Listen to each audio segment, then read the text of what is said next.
Welcome to my channel. मैं हूं आपका दोस्त अभिषेक और आप देख रहे हैं ब्रेन ब्रो क्लासेस। दोस्तों इस वीडियो में हम बात करेंगे क्लास 10th मैथ की चैप्टर नंबर 1 जिसका नाम है रियल नंबर। इसमें देखेंगे ऑल इंपोर्टेंट सब्जेक्टिव क्वेश्चन। तो आइए वीडियो को शुरू करते हैं। पहला क्वेश्चन है, निम्नलिखित संख्याओं का एचसीएफ ज्ञात करने के लिए यूक्लिड विभाजन एल्गोरिथम का प्रयोग कीजिए। इसमें 3 क्वेश्चन आपको मिलेगा। 3 क्वेश्चन में से आपको कोई भी क्वेश्चन आ सकता है। आपको कोई भी क्वेश्चन नहीं छोड़ना है, आपको सभी क्वेश्चन को सॉल्व करना है। देखिए पहला क्वेश्चन क्या है। पहला क्वेश्चन है 135 और 225, इसका एचसीएफ निकालना है। तो सबसे पहले हम देखेंगे बड़ा कौन है, तो 225 बड़ा है, तो 225 और बड़ा का सिंबल और 135 आपको लिखना है। इसके बाद यूक्लिड विभाजन एल्गोरिथम से आपको क्या लिखना है, यूक्लिड विभाजन एल्गोरिथम से।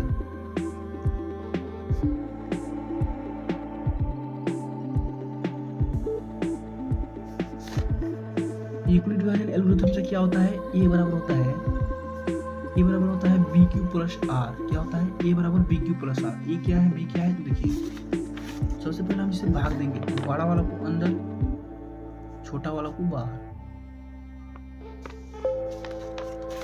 अब इसे भाग दीजिए आप, कितना बार पे, एक बार में जाएगा। 225 यहाँ पर कितना होगा, 135 हो जाएगा। अब इसे घटाइए, कितना होगा, 0 9 90 हो गया। यहाँ देखिए 135 से ए बी है, क्या है, बी यानी कि भाज्य। यहाँ देखिए 225 जो यहाँ पर भाज्य है, ये हो जाएगा ए, और जहाँ भागफल बचा ये हो जाएगा क्यू, और यहाँ पर 90 है, ये आर हो जाएगा, यानी कि रिमाइंडर 90। अब देखिए सभी की जगह पर रख देना है, एक बी जो भी है। आपको यहाँ पर लिखना है चरण 1। क्या लिखना है, चरण 1। एक की जगह पर क्या है, तो 225 है, 225 हो जाएगा। बी की जगह पर क्या है, 135 है, 135। क्यू की जगह पर क्या है, 1 है, 1। फिर आर की जगह पर क्या है, 90 90। अभी आप लिखिए आर बराबर नॉट इक्वल टू 0। ठीक है, यहाँ पर फिर लिखिए चरण 2, चरण 2। अब यहाँ पर देखिए फिर 90 है, तो यहाँ पर क्या होगा, 90 हो जाएगा बी, और यहाँ पर बी हो जाएगा ए। देखिए 135 हो जाएगा। फिर भाग दीजिए, इसमें कितना होगा, एक बार में होगा 90, और यहाँ पर घटाएगा तो कितना होगा, घटाइए तो कितना होगा, 5, और यहाँ पर 4 यानी कि 45। अब क्या हो गया, जो आर था वो हो गया बी, और जो बी था वो हो गया ए। तो देखिए वो यहाँ पर सभी को रखिए फिर से, तो 135 ए हो गया, यानी कि 135 बराबर, फिर बी है क्या है, 90 है, 90। फिर इंटू क्यू क्या है, 1 है, 1 रखिए। फिर आर क्या है, 45 है, 45 रखिए। फिर यहाँ पर लिखेंगे आर बराबर नॉट इक्वल टू 0, यानी कि 0 नहीं है, 0 आएगा तो वहीं पर रोक देना है आपको। फिर आपको भाग देना है, इसमें कितने में, 90 में देना है आपको, 90 लीजिए। 45 दोनों 90 होता है, यानी कि कट गया, यानी कि 0 आ गया। फिर रखिए यहाँ पर चरण 3, चरण 3 में क्या होगा, 90। ए बराबर क्या है, 90। बी क्या है, 45 है। क्यू क्या है, 2, और आर क्या आ गया, 0, यानी कि आर बराबर 0। अब आप लिख दीजिए अतः भाजक बराबर 45 है। तो सी बराबर क्या होगा, 45 होगा। इसका भाजक ही क्या हो जाएगा, 45। यहाँ पर भाजक ही आपका आंसर एचसीएफ निकल जाएगा, यानी आर अगर 0 आ गया तो इसका भाजक जो होता है वो क्या होगा, एचसीएफ। देखिए दूसरा क्वेश्चन क्या है, दूसरा है 196 और क्या है, 38,220। तो इसमें बड़ा कौन है, 38,220 बड़ा का सिंबल और यहाँ पर छोटा वाला लिख देंगे 196। और आपको क्या लिखना है, यूक्लिड विभाजन एल्गोरिथम से।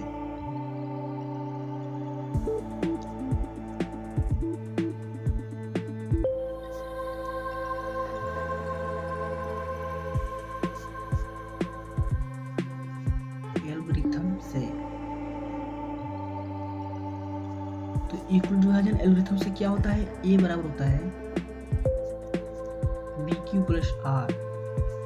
ए बराबर क्या होता है, बी क्यू प्लस आर। इसमें आपको भाग देना है, 196 है और अंदर में क्या हो जाएगा 38,220। इसको भाग दीजिए। सबसे पहले 3 को लेंगे यहाँ पर तो 2 यानी कि 400 हो जाएगा। 2 बार में लीजिए, एक बार में लीजिए। एक बार में यहाँ पर लगेगा तो कितना होगा, घटाएगा तो देखिए 6 होगा यहाँ पर, और यहाँ पर क्या होगा 7 1 8 यानी कि 86, और यहाँ पर 2 से गया 186। अब यहाँ पर क्या होगा 2 होगा। तो देखिए इसे 200 मान लीजिए, तो 200 9 दूना कितना होता है 18, यानी कि यहाँ पर 9 बार हो जाएगा। पूरा कीजिए, 9 में 6 से कीजिएगा तो 54 होगा, हाथ में आ गया 5। फिर 9 में 9 से कीजिए तो 81 5 86, हासिल कितना हो गया 8। फिर 9 में 1 से 9 हो गया, और यहाँ पर हासिल क्या गया 8 था, यानी कि 17 हो गया। अब इसे घटाइए, कितना होगा 2 6 यानी कि 8, यहाँ पर 5 होगा यानी 5 और इधर 4 यानी कि 9। यहाँ पर 7 में 7 है 0 यानी कि खत्म। अब क्या बच गया यहाँ पर 0, तो यानी 0 आ गया। यहाँ पर भी 0 आएगा। 980 है 196 यानी कि 5 बार में जा सकता है। 5 बार में लीजिए, पूरा कीजिए। 6 25 30, 9 25 45, 3 48, हर से 4 और 5 कम 5 4 9, यानी कि पूरा पूरा कट गया आपका। अब देखिए यहाँ पर ए बराबर क्या है, तो ए बराबर 38,220, बी क्या है 196, क्यू क्या है 1905, और यहाँ पर आर कितना है 0। हमको 0 ही चाहिए आर, तो आपका क्या निकल जाएगा यहाँ पर एचसीएफ निकल जाएगा, यानी चरण 1 लिखेंगे।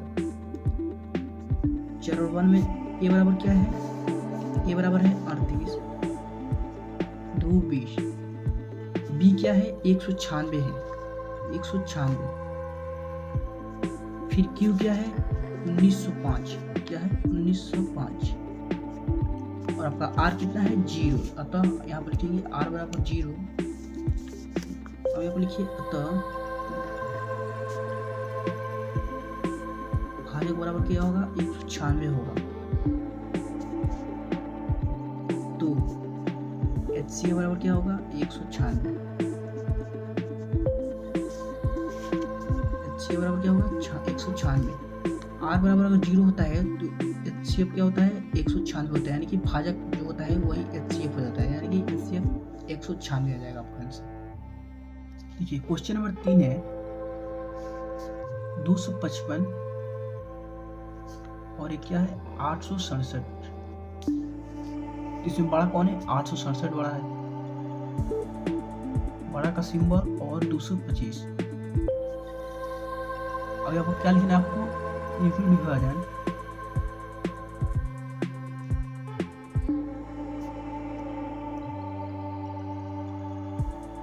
एल्गोरिथम से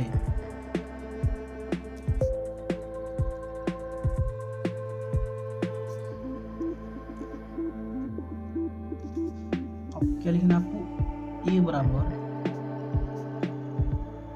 बी क्यू प्लस आर, और उसके बाद क्या लिखना है चरण 1। अब आपको क्या करना है भाग देना है, कितना में आपको HCF निकालना है 255 और भाज्य क्या है 867। अब भाग दीजिए, आपको कितना हो जाएगा, यहाँ पर 255 है और 867 यानी कि 8 से लगभग है। तो यहाँ पर 3 बार लीजिए, गुणा कीजिए, 5 या 15 होता है, 5 या 15 एक 16 हो जाएगा, और 5 3 दूना 6, 1 7। घटाइए कितना होगा 2 0 1, 102 आ गया। यानी कि ये बराबर है 867, बी क्या है 255 और क्यू 3 और आर क्या है 102। यहाँ पर रखिए ए बराबर क्या है 867, बी क्या है 255, यहाँ पर भी 255 हुआ, यहाँ पर थोड़ा गलत हो गया। और क्यू क्या है 3 है, 3 प्लस आर क्या है 102, 102 रखेंगे। अब यहाँ पर आर बराबर नॉट इक्वल टू 0, फिर 4 और 2 लिखेंगे तो 4 और 2 में क्या होगा देखिए, आर है ए हो जाएगा क्या बी, और जो बी है ए हो जाएगा, यानी कि 255 अंदर आ गया। फिर दीजिए भाग कितना बार हो जाएगा, देखिए 102 है और यहाँ पर 255, यानी कि 2 बार जा सकता है। तो कितना हो जाएगा 102 तो 204 हो जाएगा। घटाएगा तो कितना हो गया, यहाँ पर 1 होगा और यहाँ पर 5, यानी कि 51 होगा। अब यहाँ पर देखिए ये क्या है बी है, ए है, क्यू है और ये 51 आर है। तो रखिए ए बराबर 255 बराबर बी क्या है 102 है, 102। क्यू क्या है, क्यू यहाँ पर 2 आया है, 2 रखिए, प्लस आर क्या है तो 51 है, आर 51, यानी कि आर बराबर नॉट इक्वल टू 0 है। फिर 4 और 3 लिखेंगे तो फिर इसमें भाग दीजिए आप 51 है और फिर दीजिए कितना में 102, 102 में 51 से भाग देंगे, यहाँ पर हो जाएगा बी ए और यहाँ पर जो आएगा क्यू। 51 में 102 से दीजिए कितना होगा, 102 में दीजिए 51 तो 2 बार हो जाएगा, 51 दूना 102, पूरा पूरा कट गया, यानी कि आ गया आपका 0 और मस्सा क्या आ गया 51 हो जाएगा। अब यहाँ पर क्या हो जाएगा 102 ए बराबर और बी क्या है 51, फिर यहाँ पर 2 है क्यू बराबर और आर क्या हो गया 0, यानी कि आर बराबर हो गया 0। यहाँ पर भाजक बराबर क्या है 51 है, तो HCF बराबर क्या हो जाएगा 51।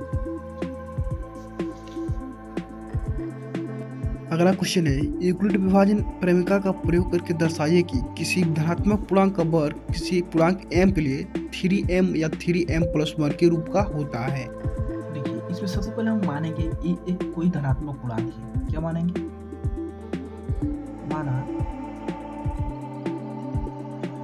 माना कि ये कोई धनात्मक पूर्णांक है।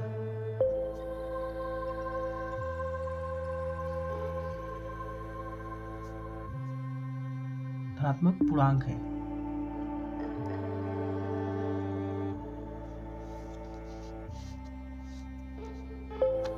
अब देखिए यहाँ पे क्या है, देखिए 3 है, ए है, तो सबसे पहले हम भाग देंगे तो क्या होगा, यहाँ पर Q होगा और यहाँ पर R होगा। तो 3 क्या है भाजक है, भागफल है, और ये भाज्य है और शेषफल है। और क्या होता है यूक्लिड विभाजन प्रमेय से ए बराबर होता है बी क्यू प्लस आर। क्या होता है ए बराबर बी क्यू प्लस आर। तो यहाँ पर बी है 3, ए है, ए ही है और क्यू तो है ही, और आर यहाँ पर रिमाइंडर है।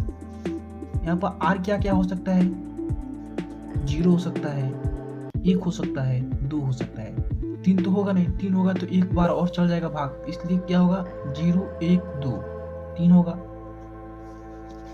देखिए तो सबसे पहले हम लिखेंगे यूक्लिड विभाजन प्रमेय से।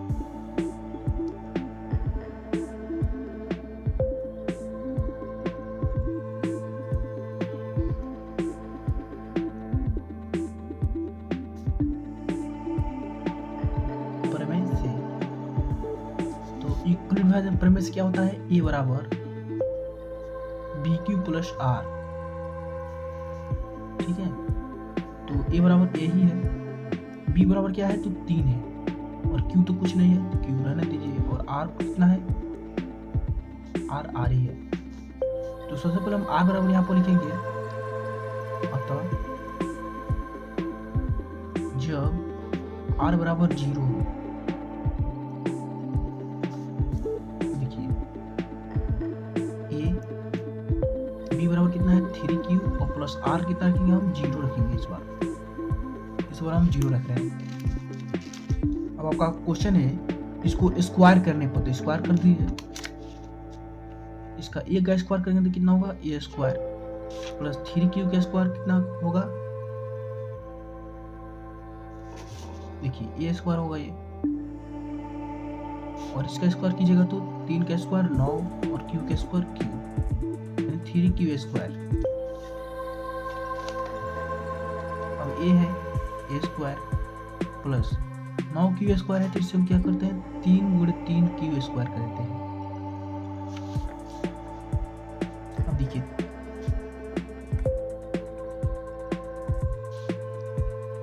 यहाँ पर देखिए जब 3q स्क्वायर बराबर हम m मान लेते हैं, 3q स्क्वायर बराबर हम क्या मान लेते हैं, इसका बराबर m मान लेते हैं हम, तो आप लिखिएगा a बराबर 3 और यहाँ पर m है तो 3m हो जाएगा।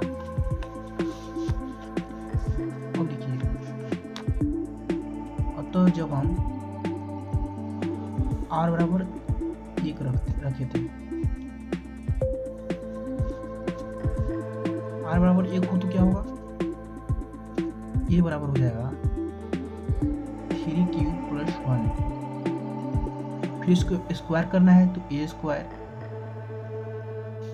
इसका स्क्वायर करेंगे तो कितना होगा 3q प्लस 1 का स्क्वायर होल स्क्वायर,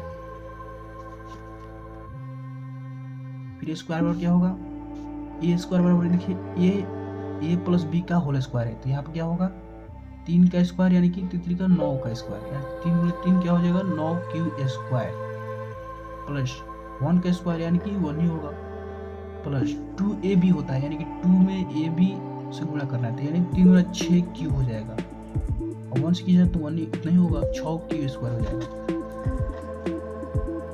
अब यहाँ पर देखिए 9q स्क्वायर प्लस 1 6q, यहाँ पर 3 कॉमन कर दीजिए, यहाँ पर क्या बचेगा 3 q हो जाएगा, 3 9q स्क्वायर हो जाएगा, यहाँ पर 6q है यानी कितना हो जाएगा 2q हो जाएगा, और प्लस 1 है यहाँ पर बाहर आ गया। अब लिखिए जब इतना बराबर हम m मान लेते हैं, 3q स्क्वायर प्लस 2q बराबर m, क्या हो जाएगा यहाँ पर 3 है और इतना बराबर m हो गया, और यहाँ पर 1 है यानी कि 3m प्लस 1 हो गया। तो देखिए मतलब जब r बराबर हम क्या रखेंगे 2 रखेंगे, तो क्या होगा a बराबर 3q प्लस 2, a बराबर 3q प्लस 2, इसका स्क्वायर कर दीजिए, स्क्वायर करने का बोल रहा है क्वेश्चन तो स्क्वायर होगा, तो 3q प्लस 2 का होल स्क्वायर क्या होगा होल स्क्वायर, यहाँ पर क्या होगा a स्क्वायर, इसका स्क्वायर कीजिए तो 3 का यानी 9q स्क्वायर, फिर 2 का कीजिए स्क्वायर तो 4 होगा, फिर 2ab यानी कि 2 3q प्लस b क्या है 2, तो a स्क्वायर क्या होगा, यहाँ देखिए 9q स्क्वायर है, तो 9q स्क्वायर क्या है 9q स्क्वायर रहने दीजिए इसे, प्लस 4 है, उसके बाद क्या है इसमें कर दीजिए, देखिए 2 या 6 होता है, 6 दूना 12 यानी 12 होगा, और यहाँ पर q होगा। अब इससे a बराबर a स्क्वायर बराबर क्या होगा, यहाँ पर 3 कॉमन कर दीजिए, यहाँ पे कितना होगा 3q स्क्वायर, यहाँ 12 है तो कितना होगा 4q, और यहाँ पर देखिए 4 है यानी कि हम 1 ले रहे हैं तो यहाँ पर 3 हो जाएगा, प्लस फिर 1 कर दीजिए तो 4 हो जाएगा, 3 और 1 4।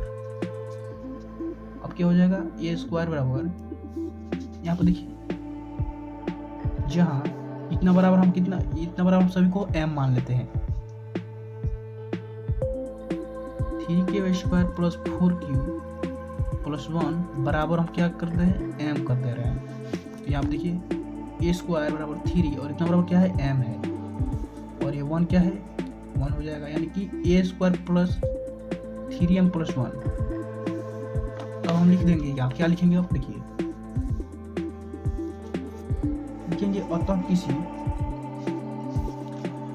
आप देखिए लिखेंगे अतः किसी धनात्मक पूर्णांक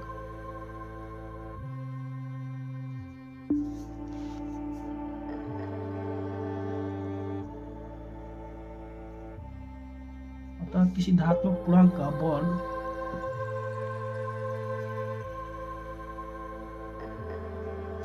किसी पूर्णांक m के लिए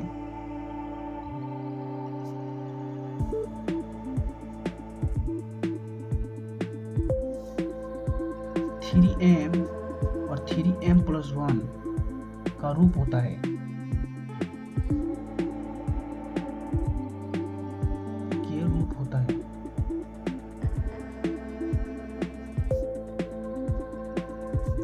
का सिद्ध हो गया। अगला क्वेश्चन है, अभाज्य गुणनखंड विधि द्वारा निम्नलिखित पूर्णांकों का HCF तथा LCM ज्ञात कीजिए। इसमें भी 3 क्वेश्चन है, आप देख सकते हैं। तो तीनों क्वेश्चन को सॉल्व करते हैं। देखिए पहला क्वेश्चन है 12, 15 और 21 का LCM LCM निकालना है अभाज्य गुणनखंड से। तो सबसे पहले इसे हम गुणनखंड करते हैं। सबसे पहले 12 का करते हैं, 2 से कीजिए तो कितना होगा, यहाँ पर 6 होगा। फिर 2 से कीजिए तो कितना होगा, 3 होगा। फिर 3 से कीजिएगा तो कितना होगा, 1 होगा। इसके बाद हम 15 का करते हैं, तो 3 से कीजिएगा तो कितना होगा, 5 होगा।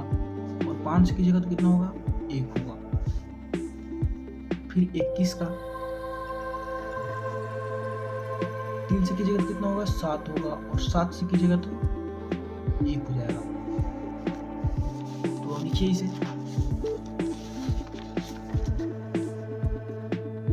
देखिए 12 में कितना आया, 2 गुणे 2 गुणे 3 गुणे 1 कितना आया।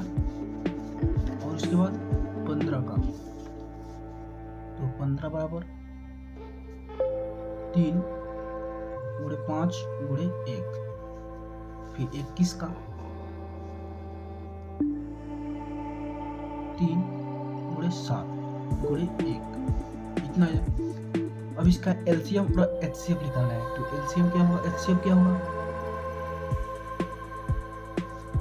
HCF जो तीनों में कॉमन होता है वही HCF होता है, यानी तीनों में आना चाहिए। तो 3 यहाँ पर देखिए, तीनों में है,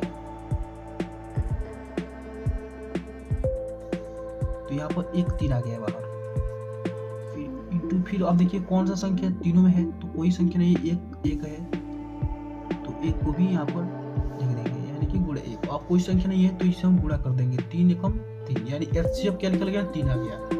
और LCM निकालना होगा तो क्या होगा, LCM। तो देखिए LCM क्या होगा,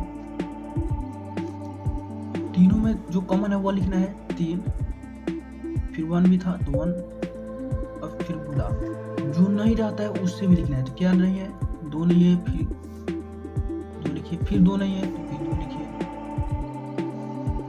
फिर 5 भी तीनों में कॉमन नहीं है तो इसे भी लिख दीजिए, फिर 7 भी कॉमन है तो इसे भी लिख दीजिए, और सभी को गुणा कर दीजिए। कितना होगा,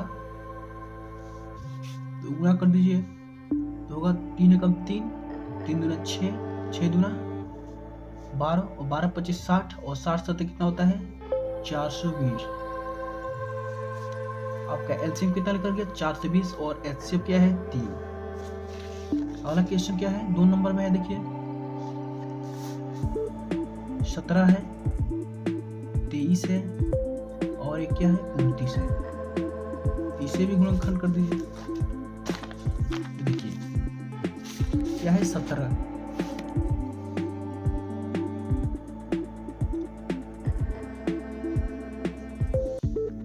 देखिए 17 है, इसका गुणनखंड कीजिए कितना होगा, 17 बार में जाएगा एक ही बार में, तो यहाँ पर 1 होगा। और उसके बाद क्या है, 23 है, क्या है 23।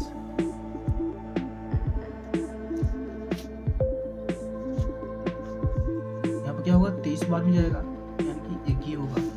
उसके बाद क्या है, 29 है, इसका भी एक ही बार होगा, 29, यानी कि 1। यहाँ पर लिखिएगा 17 बराबर 17 गुणे 1, 23 का क्या होगा, 23 गुणा 1, फिर 29 का क्या हो गया, 29 गुणे 1। अब HCF क्या होगा इसका, HCF क्या होगा, तीनों का जो कॉमन निकलता है उससे HCF कहते हैं। तो देखिए यहाँ पर तीनों का HCF क्या होगा, 1 1 1, यानी कि 1 ही आया। HCF क्या होगा, 1। उसके बाद कोई कॉमन नहीं है तो इसका HCF क्या होगा, 1 होगा। और LCM की बात करें तो क्या होगा, देखिए LCM, इसका LCF है वो, और फिर इंटू जो कॉमन नहीं है उसे करना है, यानी 17, फिर इंटू में 23 और इंटू में है 29। तो इसका आप तीनों का गुणा कर दीजिए, गुणा करने में टाइम लगेगा तो आप गुणा कर दीजिए और यहाँ पर आंसर आ जाएगा। अगला क्वेश्चन देखिए, अगला इसी में है 3 नंबर पार्ट, क्या है 8 9 25। 3 नंबर में क्या है, 8 9 25, 8 9 और 25 नहीं है, 8 है केवल, 8 9 25। तो इसे भी खंड कर दीजिए 8 9 25 का।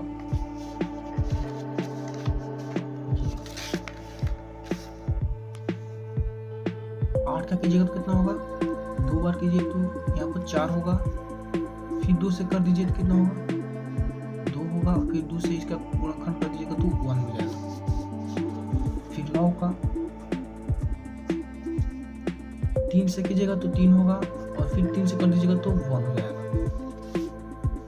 फिर 25 है, फिर से 5 से कीजिए 5 होगा, और फिर 5 से इसे गुणनखंड कर दीजिएगा तो 1 हो जाएगा। यानी कि 8 बराबर क्या हो, 8 बराबर है 2 गुणे 2 गुणे 2। फिर 9 का क्या होगा, 3 इंटू 3। फिर 25 का क्या होगा, 5 इंटू 5। फिर 1 तो होता है, अब तीनों में कॉमन क्या है, 1 है, और कोई कॉमन तो है नहीं, इसलिए इसका HCF क्या हो जाएगा, 1 हो जाएगा। और LCM की बात करें तो क्या होगा, एक तो HCF रहेगा ही, और इसके बाद जो नहीं कॉमन है उससे भी लेना है। यहाँ पर ये तीनों को ले लेंगे हम, यानी 2 गुणे 2 गुणे 2। ये दोनों 3 भी किसी में नहीं है तो 3 गुणे 3, फिर पूरा, फिर 5 गुणे 5 लिखेंगे, ये भी नहीं है 5 गुणे 5। और इसमें सभी में हम क्या कर देंगे, गुणा कर देंगे। इस तरह एक में 2 से, फिर जितना है फिर 2 से, फिर जितना है 2 से, फिर जितना है 3 से, इस तरह करते करते सभी में गुणा कर देंगे, और यहाँ पर आंसर आ गया आपका LCM बराबर। और HCF क्या है, 1 है ही। और अगला क्वेश्चन है HCF 306 और 657 का 9 दिया गया है, तो इन्हीं दो संख्याओं का LCM क्या होगा। देखिए HCF है और इसका 2 संख्या है क्या, 306 और 657। और HCF क्या निकल रहा है इसका HCF निकला है 9। इस तरह LCM है, संख्या है 306 और 657, तो इसका HCF, इसका LCM क्या होगा। देखिए आपको एक सूत्र बताया गया होगा, दो संख्याओं का गुणनफल, दो संख्याओं का गुणनफल बराबर क्या होता है, बराबर होता है HCF गुणे LCM।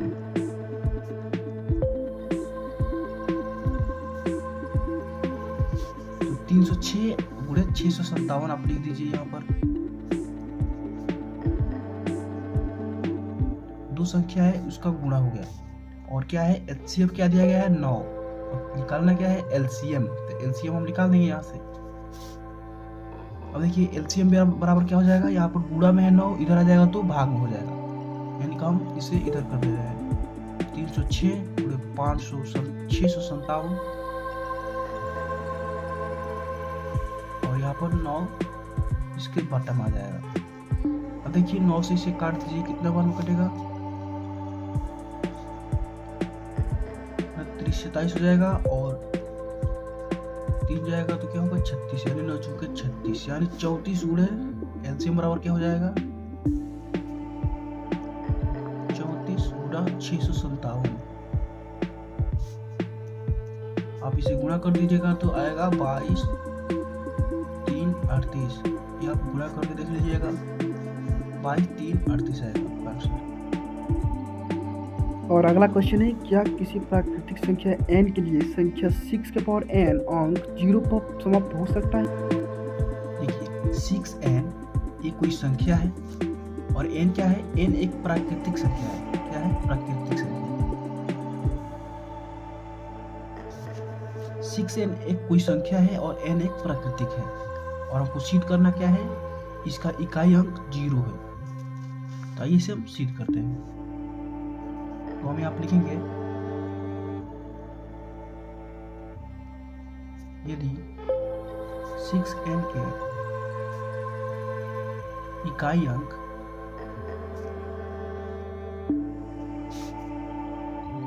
शून्य हो तो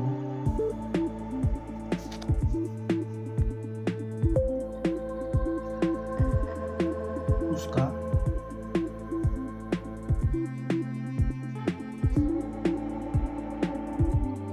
एक गुणनखंड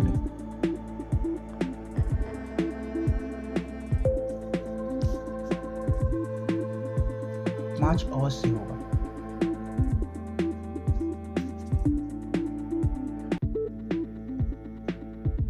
कैसे होगा, तो देखिए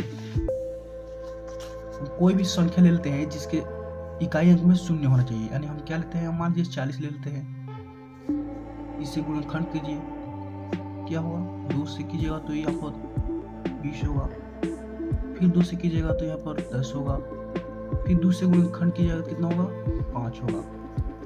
यानी कि आप कोई भी संख्या लीजिए, उसमें इकाई अंक अगर 0 हो तो उसका एक गुणनखंड 5 अवश्य होगा।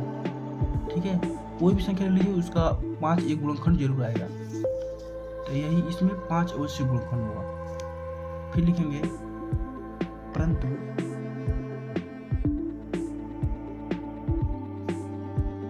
n बराबर क्या होगा 3 गुणे 2, यानी 3 गुना 6 हो जाएगा, और n पावर 8 है। इसके बराबर हम लिख सकते हैं 3n गुणे 2 के पावर n। फिर यहाँ पर लिखेंगे जो यह दर्शाता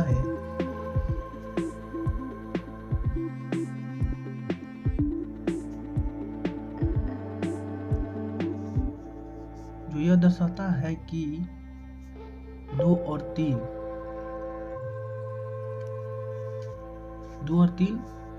6n का एकमात्र अभाज्य गुणनखंड है। क्या है,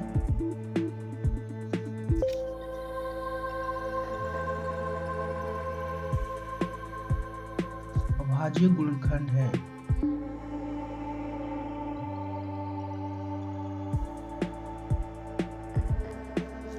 दो और 3 क्या है, एक अभाज्य गुणनखंड है। अतः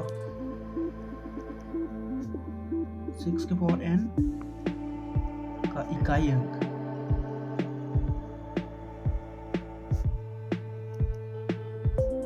शून्य कभी नहीं होगा।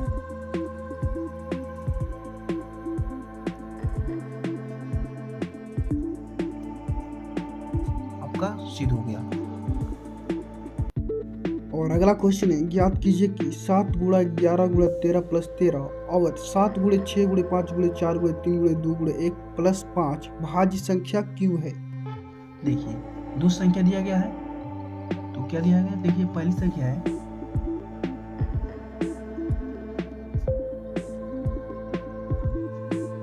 पहली संख्या है 7 गुणा 11 गुणा 13 प्लस 13। और दूसरी संख्या क्या है?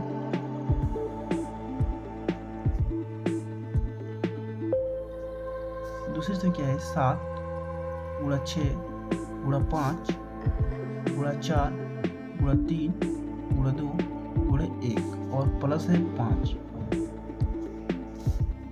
तो यह भाज्य संख्या है या नहीं है आपको बताना है। देखिए भाज्य संख्या किसे कहते हैं?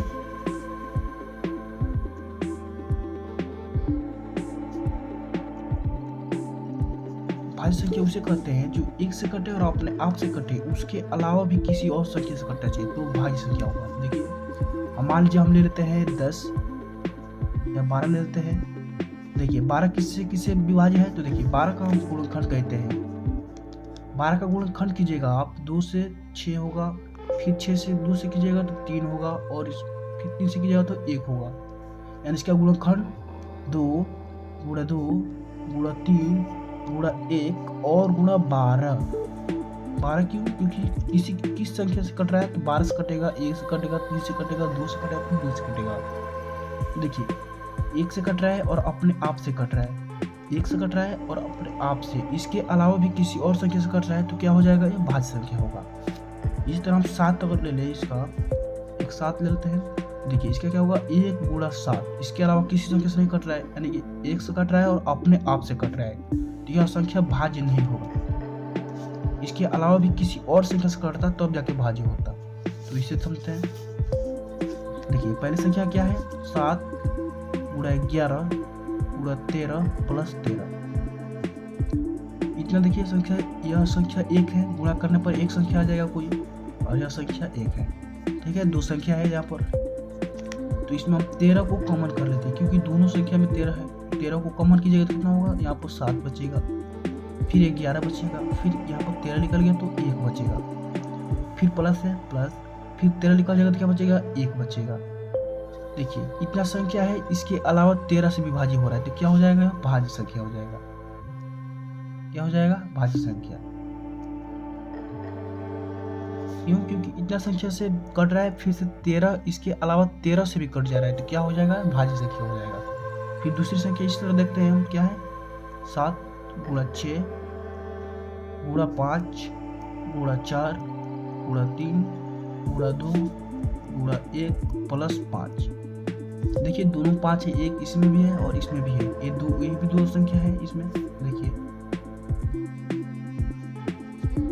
हम 5 को कॉमन कर लेते हैं, 5 को हम कॉमन कर लेते हैं तो कितना बचेगा? यहाँ पर 7 बचेगा, फिर 6 बचेगा गुणा में, फिर यहाँ पर 5 निकल गया तो 1 बचेगा, फिर गुणा 4 है, गुणा 3 है, गुणा 2 है, और यहाँ पर देखिए, और इधर क्या बचेगा? यहाँ पर प्लस, इसमें प्लस यहाँ पर छूट गया था,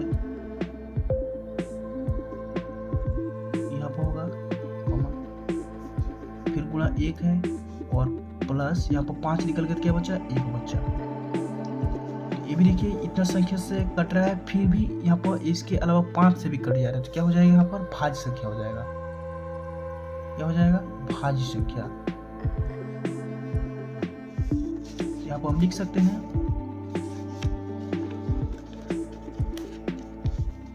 अब लिख सकते हैं हम, दी गई संख्या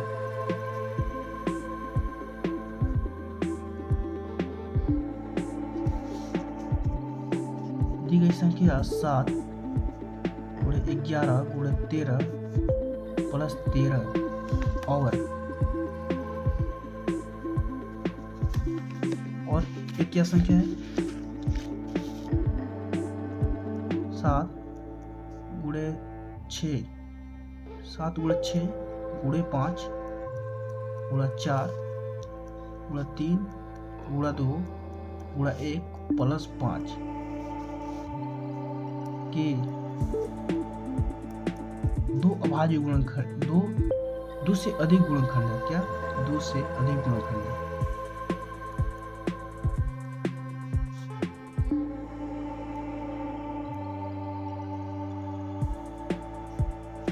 से अधिक गुणनखंड है, लिख सकते हैं चूंकि ये संख्याएं भाज्य संख्या है। क्या लिख सकते हैं? ये संख्याएं भाज्य संख्या है।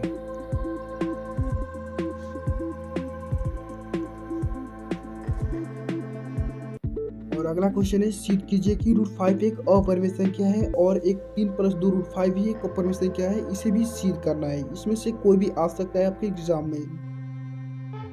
देखिए, सबसे पहले हम मानेंगे √5 एक परिमेय संख्या है, ठीक है? तो मानते हैं, माना √5 एक परिमेय संख्या है।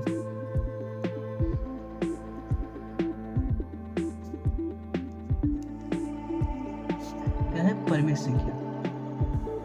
देखिए, √5 एक परिमेय संख्या है तो क्या p/q के रूप में होगा, यानी कि इसके बराबर होगा p/q के।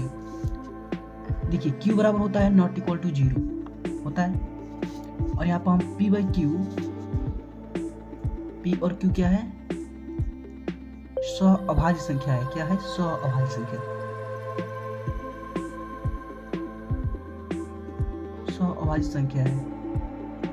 इसका मतलब क्या हुआ? इसका मतलब इसका HCF 1 होगा। क्या होगा? HCF 1 होगा। सहअभाज्य संख्या का मतलब क्या होता है? HCF 1। अब इसको हम तिरछा गुणा कर देते हैं, इस तरह से गुणा करते हैं। यहाँ पर हम कुछ नहीं है तो 1 मान सकते हैं। तो क्या होगा? P बराबर √5Q इतना होगा तिरछा गुणा करने पर।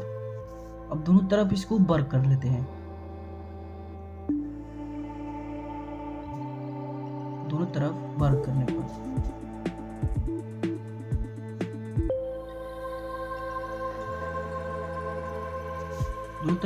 पर क्या होगा? देखिए, p² बराबर हो जाएगा √5Q का होल स्क्वायर। देखिए, p² है और यहाँ पर क्या होगा? यहाँ पर रूट हट जाएगा। स्क्वायर होगा तो क्या होगा? रूट हट जाएगा, यानी 5 होगा और q² हो जाएगा। इसे समीकरण नंबर 1 मान लेते हैं। देखिए, ये हो सकता है p² बराबर 5 हो सकता है, बराबर q² बराबर 5 इधर भी आ सकता है। देखिए, यहाँ p² 5 से विभाज्य है, तो हम लिखेंगे क्योंकि p² 5 से विभाज्य है। क्या है? विभाज्य है। अगर p² 5 से विभाज्य है तो p भी 5 से विभाज्य होगा। फिर लिखेंगे इसलिए p भी 5 से विभाज्य होगा।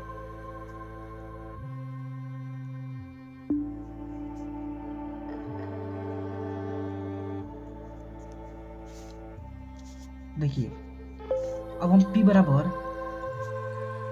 5r ले लेंगे। यहाँ पर जो संख्या रहता है वही उसी को यहाँ पर रखना है, 5 और r हम ले लेंगे इसे। फिर इसे हम क्या करेंगे? दोनों तरफ स्क्वायर कर देंगे। फिर उसी तरह करना है दोनों तरफ स्क्वायर।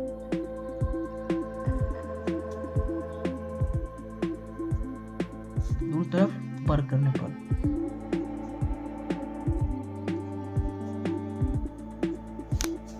पर क्या होगा? p² बराबर होगा 5r का स्क्वायर। देखिए, p² बराबर 5 का स्क्वायर करने पर 25 होगा और r का स्क्वायर करने पर r² होगा। अब इसे क्या कीजिए? p² है, देखिए p² की जगह पर हम क्या लिख सकते हैं? यहाँ पर देखिए, समीकरण नंबर 1 से p² बराबर 5q² होता है, ठीक है? तो यहाँ पर लिख सकते हैं हम p² की जगह पर 5q² बराबर 25r²। समीकरण नंबर 1 से, ठीक है? 1 से p² बराबर 5q²। यहाँ पर लिख सकते हैं हम। अब देखिए, q² बराबर क्या होगा?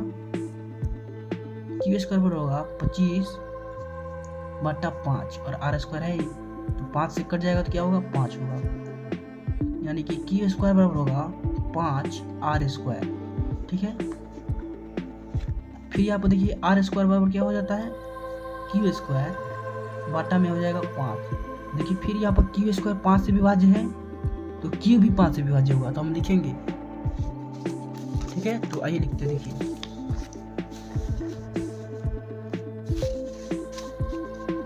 लिखिएगा क्यू स्क्वायर, चूंकि यहाँ पर देखकर चूंकि क्यू स्क्वायर 5 से विभाज्य है,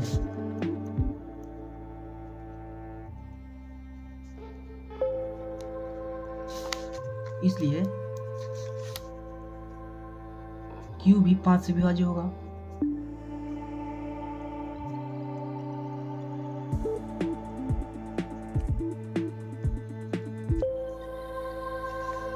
देखिए यहाँ पर अगर देख रहे हैं आप, यहाँ पर HCF क्या आना चाहिए, 1 आना चाहिए। स्वाभाविक संख्या का मतलब क्या होता है, HCF 1 आना चाहिए। लेकिन यहाँ पर देख रहे हैं P भी 5 से विभाज्य है और Q भी 5 से विभाज्य है। इसका मतलब क्या, इसका HCF 5 होगा। इसका मतलब क्या, स्वाभाविक संख्या नहीं होगा। हमारा मानना गलत हो गया यहाँ पर। तो हम लिखेंगे, क्या लिखेंगे, देखिए चूंकि P और Q 5 से विभाज्य है, क्या लिखेंगे, P और Q 5 से विभाज्य होगा, विभाज्य है। फिर लिखेंगे अतः इसके HCF P और Q का 1 के बराबर नहीं है, 1 के बराबर नहीं है। तो हमारा मानना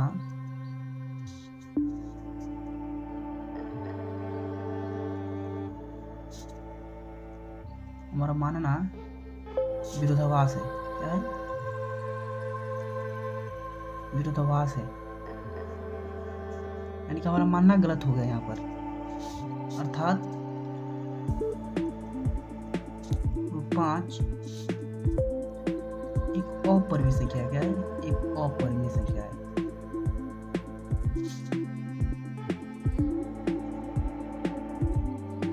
प्रूव हो गया आपका। देखिए इसमें अगला क्या है, 3 + 2√5। इसे क्या करना है, इसे भी सिद्ध करना है कि परिमेय संख्या है या अपरिमेय संख्या। तो ये सिद्ध करते हैं। देखिए इसे भी मान लेते हैं उसी तरह। माना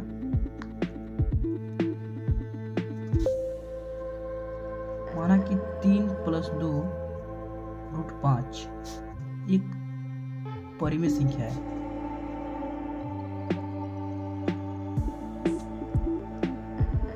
परिमेय संख्या है। तो 3 + 2√5 बराबर क्या होगा, P/Q होगा। और यहाँ पर Q क्या होगा, ≠ 0 होगा। और इसका HCF क्या होगा, HCF का मतलब क्या, स्वाभाज्य संख्या। P और Q का स्वाभाज्य संख्या कितना है, 1 होना चाहिए।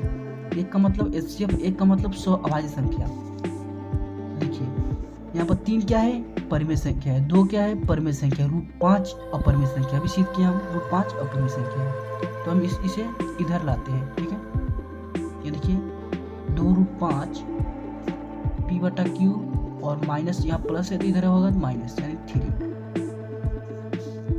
फिर इसी तरह 2 को भी इधर लाते हैं, यानी √5 बराबर क्या होगा, P/Q -3 सभी का बटा 2 हो जाएगा। ठीक है, अब देखिए यहाँ पर आप जानते हैं किसी भी परिमेय संख्या से घटाने पर परिमेय संख्या ही आता है, या परिमेय संख्या में गुणा करने पर परिमेय संख्या आता है, या घटाने पर, जोड़ पर या भाग पर कुछ भी करें आप परिमेय संख्या ही आता है। अभी आप देखिए √5 अभी आप सिद्ध किए अपरिमेय संख्या है, और इधर क्या है, परिमेय संख्या। तो बराबर तो हो नहीं सकता। तो हम लिखेंगे, चलिए देखिए क्योंकि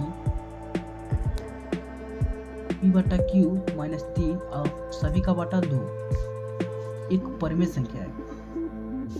क्या है, परिमेय संख्या।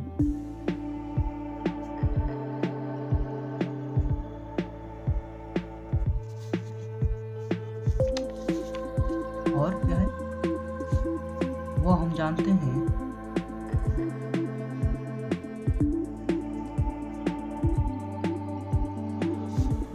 कि √5 क्या है, अपरिमेय संख्या है।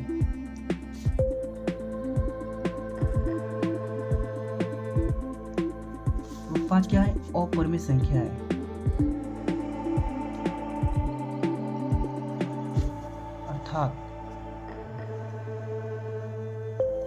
अर्थात क्या 5 बराबर p बटा क्यू माइनस 3 सभी का बाटा 2 बराबर नहीं है। क्या बराबर नहीं है? अतः हमारा मानना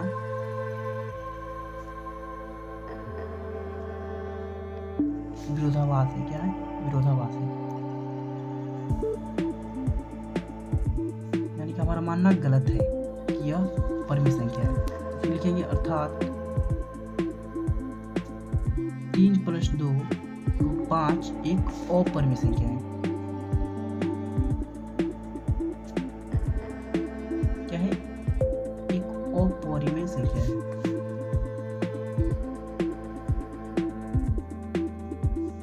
और अगला क्वेश्चन है, बिना लंबी विभाजन प्रक्रिया के बताइए कि निम्नलिखित परिमेय संख्याओं का दशमलव प्रसार शांत है या अशांत आवृत्ति का है।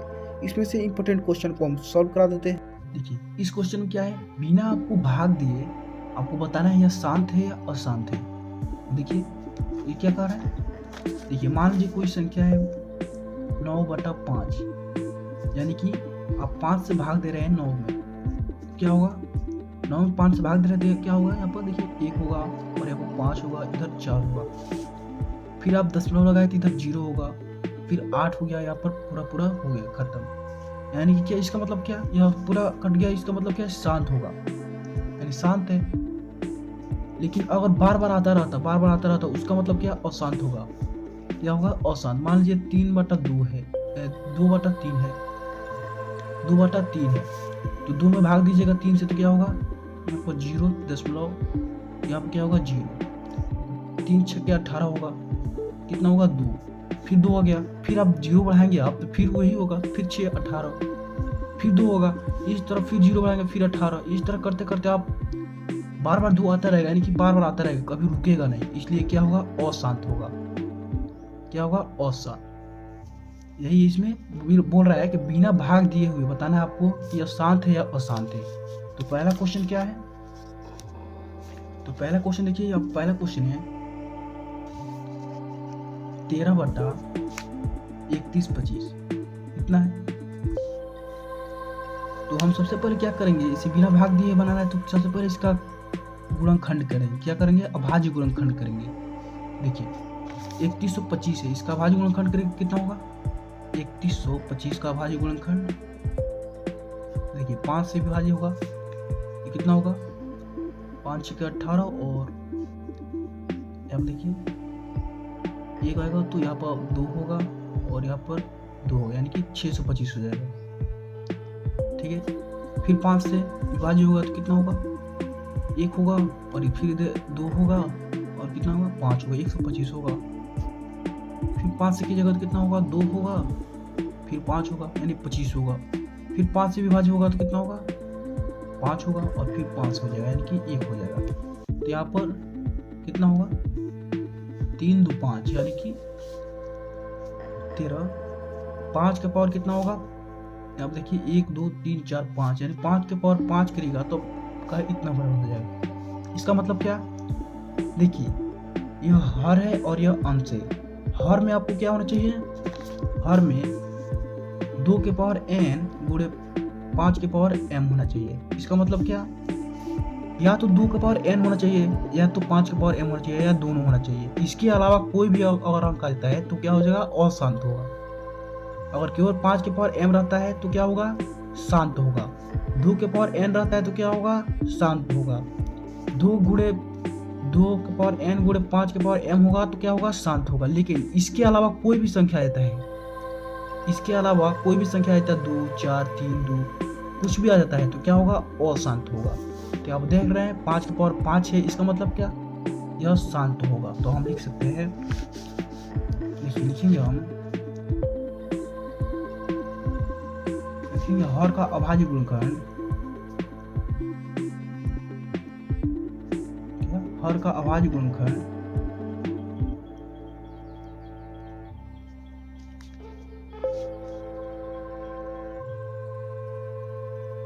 2n गुणे 5m के रूप का है। के रूप का है। तो 13/31/2500 एक शांत आवृत्ति का है, एक शांत आवृत्ति का है।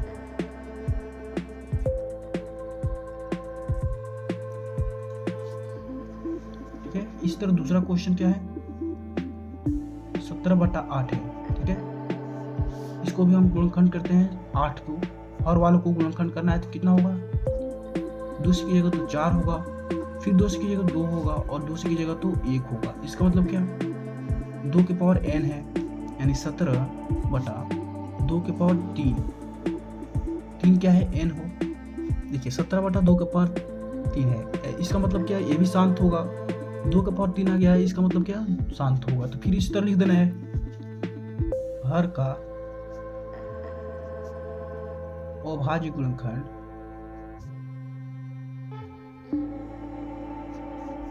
दो की पावर n गुणे 5 की पावर m के रूप का है। यहाँ पर m नहीं है ना, 5 के पावर m नहीं है, तो इस तो हम यहाँ पर लिख सकते हैं 5 के पावर m गुणे 5 के पावर m, कट जाएगा तो क्या बचेगा, फिर इतना ही बचेगा, और नहीं लिखेंगे तो भी होगा। अतः 17/8 क्या है, 17/8 शांत आवृत्ति का है। क्या है, शांत आवृत्ति का।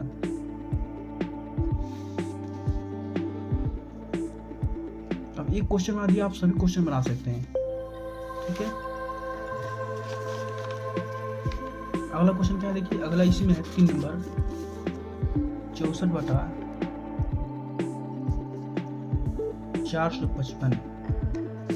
455 का हम गुणनखंड कर देंगे, 455 है, इसका गुणनखंड कर दीजिए तो कितना होगा, 5 से कीजिएगा तो कितना होगा, 5 9 और यहाँ पर 91 हो जाएगा। अब कितना कर सकता है, यहाँ पर 13 कर सकता है,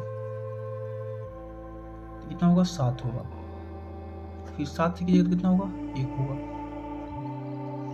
ठीक है, देखिए 64/5 13 गुणे 7। अब देखिए 5 के पावर m है, लेकिन यह अधिक आ गया, इस अधिक आ गया तो क्या होगा, अशांत हो गया। तो फिर लिख सकते हैं हम हर का अभाज्य गुणनखंड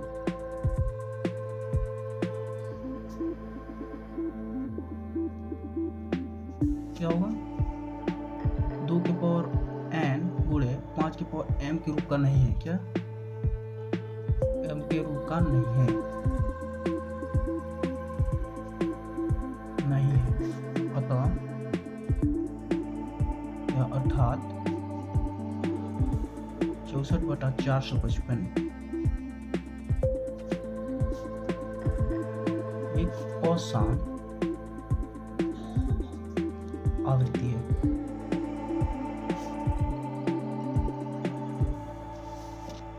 इस तरह और देखिए अगला क्वेश्चन, एक और क्वेश्चन मिलते हैं लास्ट। क्वेश्चन तो बहुत है, लेकिन एक और क्वेश्चन लास्ट में आते हैं। 129 2 के पावर 2 गुणा 5 के पावर 7 गुणा 7 के पावर 5। देखिए इसे अभाज्य गुणनखंड नहीं करना पड़ेगा, आप इधर सीधे देख सकते हैं 2 के पावर n गुणे 5 के पावर m है, लेकिन इसके अलावा एक अधिकार है 7 के पावर 5। तो क्या होगा, एक अशांत होगा। अगर 7 के पावर 5 ऊपर कट जाता है, और आता ऊपर 7 गुणे 5 रहता तो यह कट जाता और इतना आता है तो शांत होता है, लेकिन ऊपर कुछ नहीं है तो इसका मतलब क्या, अशांत होगा। तो आप इस तरह आपको फिर लिख देना है। उम्मीद करता हूँ यह वीडियो अच्छा लगा होगा आपको, और सभी क्वेश्चन को आप सॉल्व करिएगा जो बच्चा है।